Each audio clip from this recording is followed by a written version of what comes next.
So our first goal at Stonehenge Farm was to try and produce all of the energy that we use on site. We've got a couple different vineyard sites. This site here is 17 acres. It has a couple of residences. It's got about 4.5 acres of grapevines. And then we're producing olive oil. We got 150 some odd trees and about an acre of organic vegetables as well.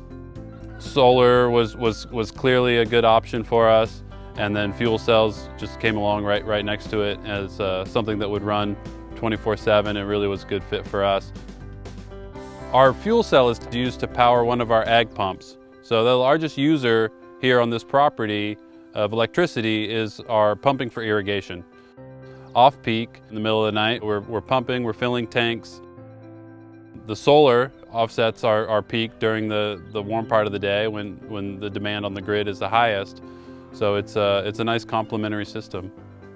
The self-generation program, SGEP, it incentivizes the installation of generation that's designed to offset a customer's use. It's got a couple of main goals. The goals are to reduce peak load.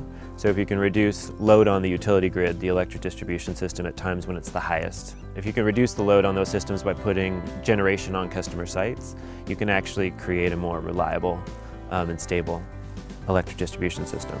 One of the other reasons that PG&E does promote fuel cells is that they are better for the environment, just by nature of the fact that they reduce the greenhouse gas emissions that would be released into the atmosphere otherwise.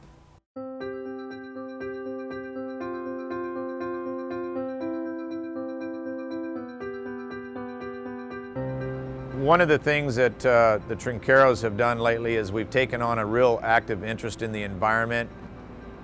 As an alternative energy source, one consideration could be solar. The reason we did not choose solar is because it takes up real estate, it's a little bit more costlier to install, and the long-term maintenance of keeping the cells clean presents a problem. The Bloom box is a fuel cell, a new generation fuel cell put out by Bloom Energy Company. Here at Trinchero, we currently have 2 of them on site for a total of 400 kW. With solar, although it's zero emissions and it's strictly free energy, excluding the installation cost, at night you have no electricity. So in the case of a winery, a large winery where we might run 24/7 during a harvest season, we continue to supplement our energy with our Bloom boxes through the night.